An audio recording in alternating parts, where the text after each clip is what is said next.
처음은 누구나 서툴다. 1999년은 내가 운전면허를 딴 해다. 남들은 20대에 딴다는 면허를 40 넘어 뒤늦게 따면서 참 말도 많이 들었다. 아직까지 차가 없으셨어요? 장롱 면허라도 있으신 줄 알았어요. 바로 우리 언니가 차 사고로 세상을 떠난 탓인지 나는 오래도록 차를 꺼려 했고 운전면허 딸 생각을 하지 않았다. 그럼에도 누구나 운전하고 다니니까 나도 운전을 하면 당연히 잘할 줄 알았다. 운동신경이 둔한 것도 아니니까 웬만큼 하지 않을까 싶었던 것이다. 그러나 웬걸, 남들은 다 잘하는 운전이 왜 나한테는 이토록 어려운 건지. 어느 날 아침 출근길에 운전을 하고 가는데 차에서 계속 덜덜덜덜 소리가 나고 타이어와 보닛에서 연기가 조금씩 피어올랐다. 나중에 병원에 도착해 살펴보니 내가 사이드 브레이크를 채운 채로 운전한 거였다. 가슴이 철렁했다. 한 번은 딸과 그 친구들이 놀이공원에 가고 싶다고 하도 졸라서 4명을 태우고 가는데 주차장을 올라가다 차가 갑자기 뒤로 밀리는 바람에 뒷차를 박을 뻔도 했다. 이뿐만이 아니다. 퇴근길에 차를 몰고 집에 왔는데 트렁크가 열려 있었다. 1시간 내내 트렁크를 연 채로 운전을 한 것이다. 생각할수록 아찔한 일들의 연속이었다. 그러다 트럭이 내 차를 치고 갈 뻔한 일이 생기자 운전하는 게 두렵다는 생각마저 들었다.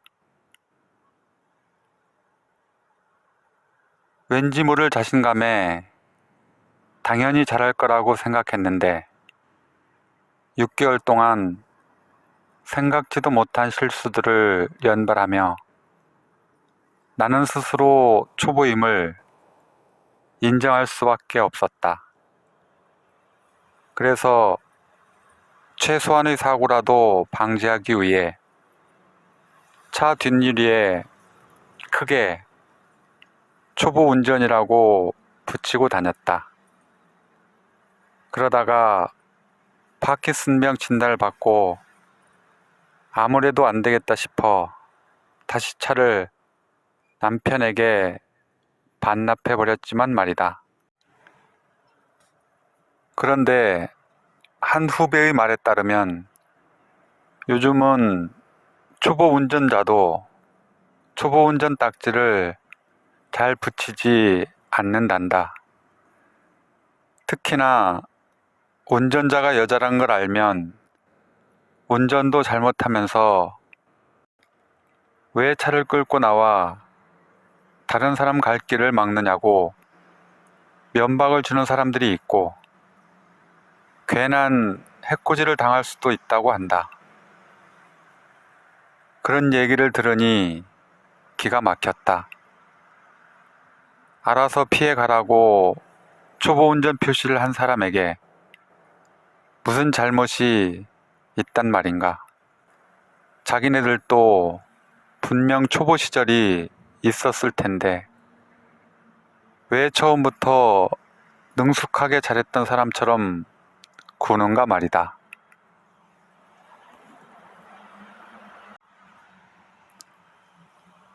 처음은 누구나 서툰 법이다. 잘 모르니까 서툴 수밖에 없고, 그래서 초보인 것이다. 그런데 하루는 딸이 또 나를 기가 막히게 만들었다.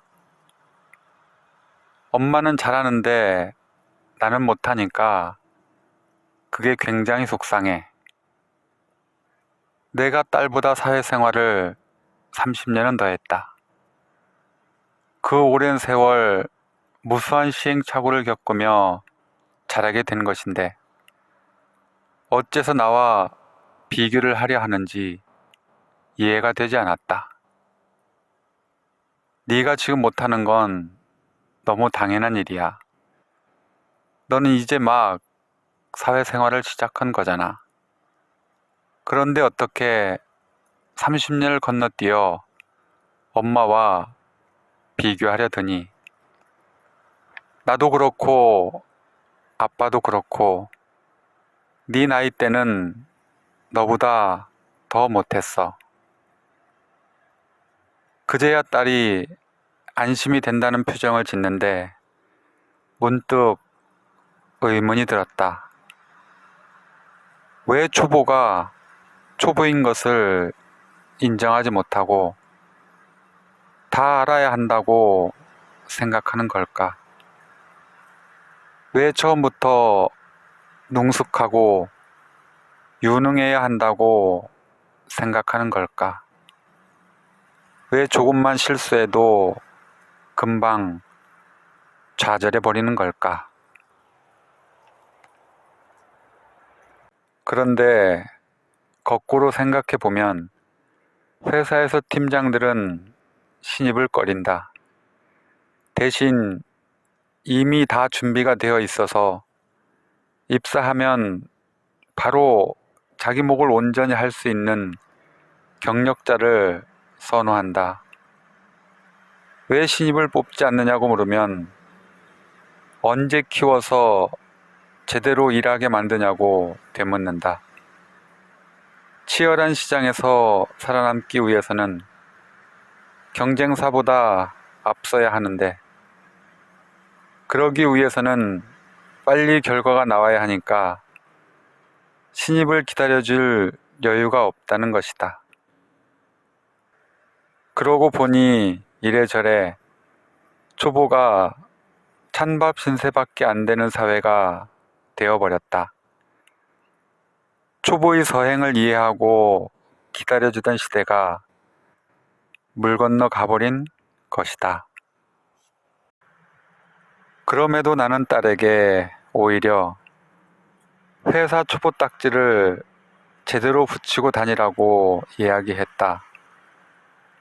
초보 운전자는 운전대를 잡고 앞만 보며 달리기도 벅차다. 주위를 살필 여유가 없다. 그리고 긴장한 탓에 온몸에 힘이 잔뜩 들어간다. 그래서 초보 때는 1시간만 운전해도 녹초가 된다. 그만큼 초보는 초보다. 실수나 잘못을 할 위험이 큰 것이다. 그러니까 사람들에게 알려야 한다. 불리한 점도 있다지만 그래도 초보 운전 딱지를 붙이면 사람들이 비켜주기도 하고 거리를 두는 등 초보 운전자를 배려해 준다. 마찬가지로 회사에서도 초보라서 잘 모르니까 가르쳐 달라고 말하며 열정적으로 선배들을 쫓아다니고 배우려는 자세를 보여야 한다. 그러면 선배들이 하나라도 더 가르쳐 주게 되어 있다. 경험상 바짝 긴장해서 열심히 배우려는 후배를 예뻐하지 않을 선배는 없다. 그들 또한 서툴고 힘든 초보 시절을 겪어냈기 때문이다. 나도 마찬가지다. 어느 날 환자가 나한테 말했다. 선생님도 많이 변한 거 아시죠? 어찌 모르겠는가. 사이코 드라마를 처음 시작했을 때 이론은 알겠는데 경험은 없으니 환자와 이야기를 하는데 긴장한 탓에 말을 버벅댔다.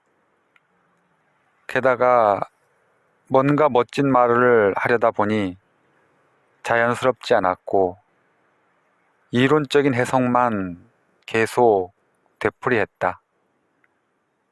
그런데도 그 환자가 더 나은 전문가를 찾지 않고 나한테 온 이유는 딱 한 가지였다.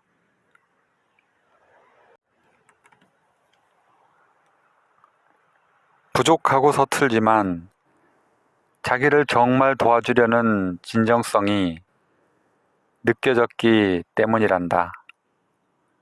환자도 내가 초보인 줄 뻔히 알았는데 주위 사람들은 어땠겠는가. 그러니 더 이상 아는 척 혼자 끙끙대지 말고 초보티를 내자. 실수 하나 했다고 금방 좌절하고 주눅 들어 있지 말고 딱 한마디만 해보는 것이다. 모릅니다. 가르쳐 주세요. 잘 배워보겠습니다. 그리고 지나보니 알겠다. 실수가 마음껏 허용되는 것은 초보 때뿐이다. 그때 무수한 시행착오를 거듭한 사람일수록 아주 크게 발전한다. 만약 그 시절로 돌아갈 수 있다면 나는 어깨에 힘을 빼고 한 걸음 한 걸음 배워나가는 기쁨을 누릴 것이다. 그것이 바로 초보 딱지의 매력이니까.